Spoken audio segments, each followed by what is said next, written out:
Good morning, everybody. Good morning. I'm really delighted to be here this morning as well. So my name is Mike Crowther. It's my privilege to be the CEO of Empowerment, which is a Blackpool-based charity, and we're the home of the fantastic lived experience team. I'm here with my colleague, Stephen Brown, and Stephen asked me just a few minutes before, are you nervous? Do you get nervous about these things? And I don't usually. I get excited. But then Justin mentioned Slido. Give your immediate feedback to what the speaker is saying. Right.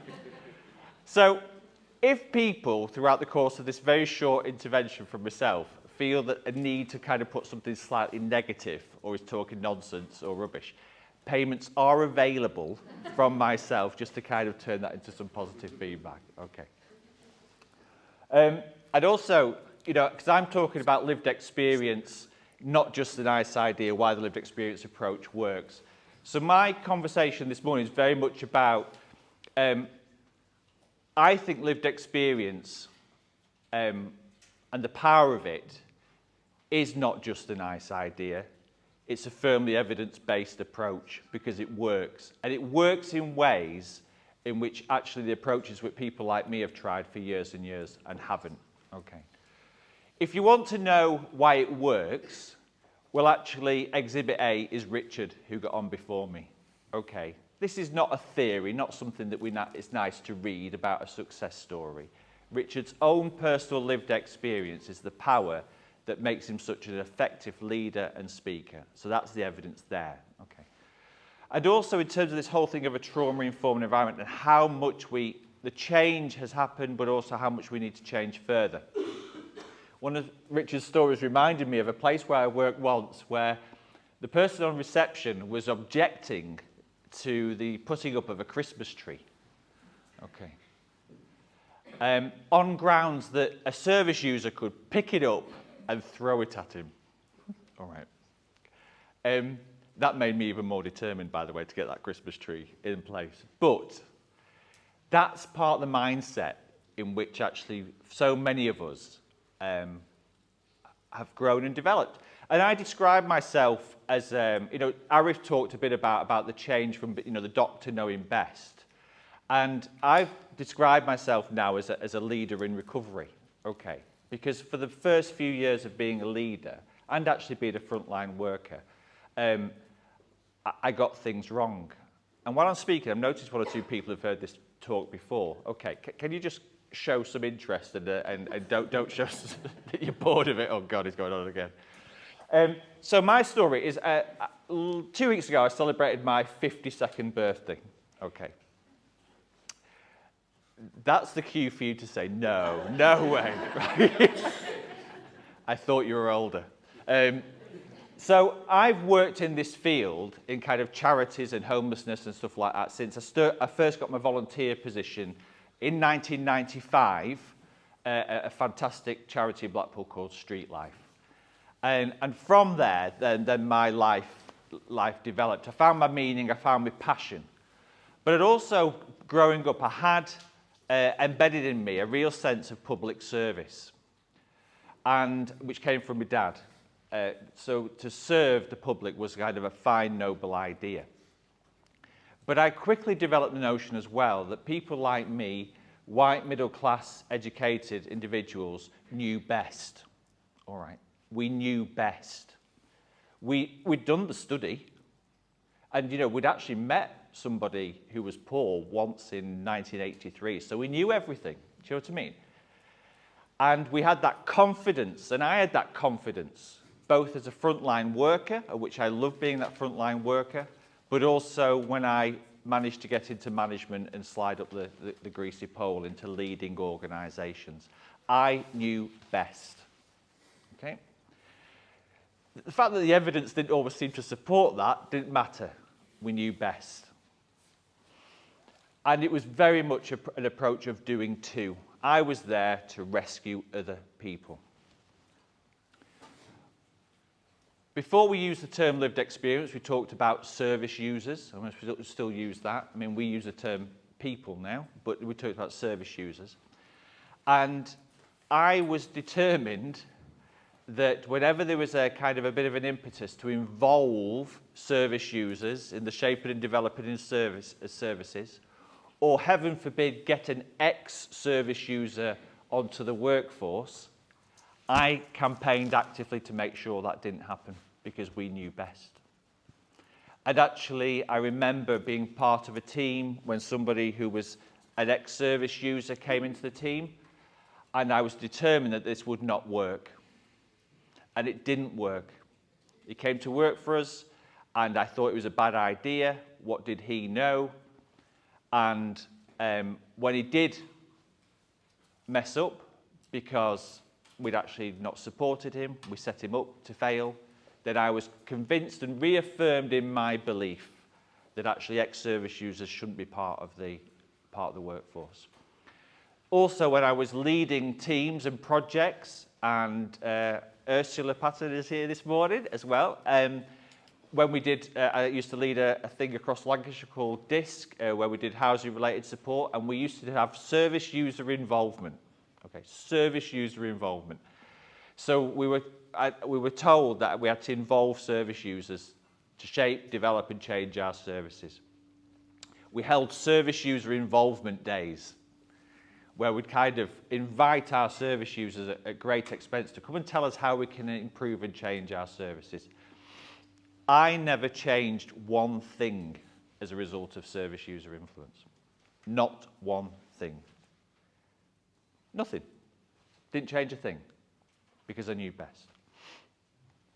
Also, the Supporting People programme, and this is the benefit of age. So some of us remember the Supporting People programme, which is an incredible injection of the government cash into housing-related support service. And it was brilliant, by the way. There was a lot of investment. But it came with it, this framework of actually having to report on everything. You know, the assessment, support plan, evaluation, all this stuff that we dragged vulnerable people through to answer the forms and fill out the documents.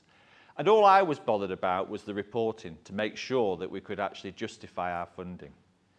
So I was telling staff, you need to do your assessment within about 2.6 minutes of meeting that vulnerable person. Get the assessment done, get the paperwork done. Thankfully, there was some brilliant staff I worked with who ignored that advice and actually formed a relationship anyway, you know. So that was wrong, but also I see myself as somebody who kind of epitomizes how many of us during the 90s and early 2000s were unquestionably raised and developed. I wasn't alone in this thinking, by the way. I wasn't alone. There was one or two kind of valiant champions of service user influence who really wanted it. But on the whole, people in leadership positions, and if you sat in this room now and said, well, I wasn't like that, that's fine, you're the one. But if you're in a leadership position and said, actually, the active involvement of people with lived experience is game-changing and needs to be done rather than a nice idea, then you have to change yourself. And something had to change in me. And in 2017, due to a number of personal issues, my life fell apart, my marriage fell apart, I realised that I'd been working for so long in leadership positions, working against my own values. And I bought into all the competitive nonsense, into all the kind of empire building rubbish, all the kind of, it was all about securing the contracts. In terms of the reporting, wasn't totally bothered that that was accurate as long as it said the right thing, all that stuff. I know I'm not alone in saying those things. But when those things fell apart, I also gave up my job at the time and had no idea what to do. And I was approached at the time to come and, would I be interested in leading empowerment, which I'd got into a few difficulties, a few problems. It was slightly broken. So I said, well, I'll commit for 6 months. So a slightly broken individual was in charge of a slightly broken organisation. That's a good combination. But I wanted to do things differently because what I'd done before I didn't think was working anymore. And during that time, a number of things happened, but I met people like Nicky Plum, who's not here this morning, and Stephen Brown,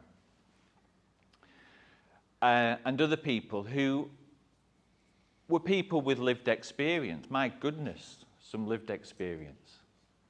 But they also seemed pretty good. And they seemed quite knowledgeable. And they seemed that actually they knew what they were doing. So this was quite a revelation to me. But it built my confidence in the power of lived experience. And I went through, I think, a profound change as a leader. And that was, I didn't have to have all the answers and all the solutions, because I never did, actually. And the pressure you put yourself on as leaders is massive when you think you have to have all the answers. But actually, people with lived experience have many of the answers and the solutions. And all these things we'd struggled with to get a solution for years and years, and we were doing the same old, which was resulting in very little in the way of positive difference. People with lived experience convinced me we could do something differently. Now, I was speaking to Justin before, we talk about the evidence-based approach. There's always kind of people coming back to us, where's your evidence that it works? Where's your evidence? Richard is your evidence, Nicky Plum is your evidence, Stephen Brown is your evidence, and there's people across this room who are your evidence. Because through kindness, compassion, and that caring attitude, then actually change is possible. Change is possible. Richard talked about hope. Where does the hope come from? Why does lived experience work? All right. Well, all the evidence suggests that people with lived experience actually are experts on what works. They've had experience of a system that very often doesn't work.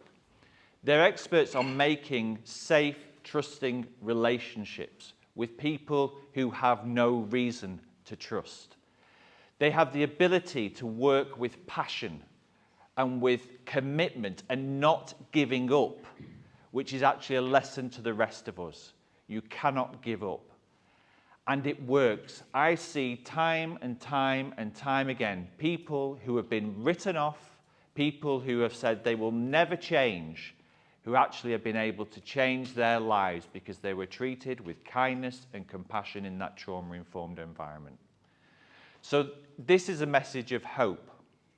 And for those people who are not convinced of this, and they may or may not be in this room, we have to be part of a movement that doesn't stop and start with meetings and events as important as they are today.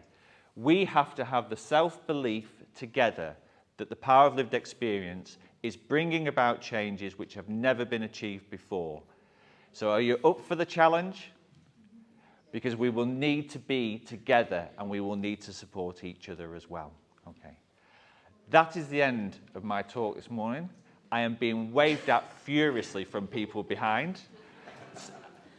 But I would just want to say that actually I feel privileged and delighted that I'm here this morning to be surrounded by incredible people whose lives have changed, are my inspiration and my hope. So thank you very much this morning as well.